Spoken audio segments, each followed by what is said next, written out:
السلام عليكم. الاكتئاب الموسمي العاطفي او اكتئاب موسم الشتاء، اتكلمنا في الحلقة اللي فاتت عن الاعراض، والنهاردة هنتكلم ان شاء الله عن الحلول. اول حاجة حضرتك محتاجة تخرجي كل يوم، حتى لو كان الجو مغيم اخرجي في الساعات المبكرة من الصباح، اتمشي لك على الاقل نص ساعة او ساعة في اليوم.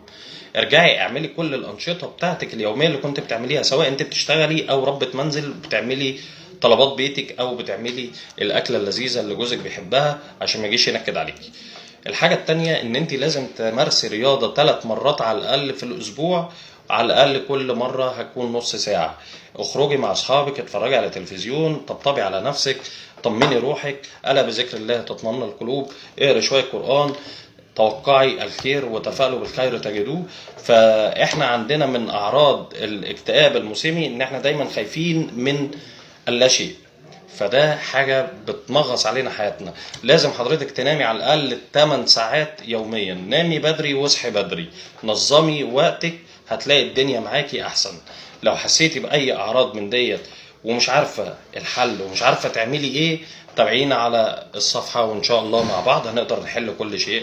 كان معكم محمد محي، أخصائي الصحة النفسية وعلاج الإدمان.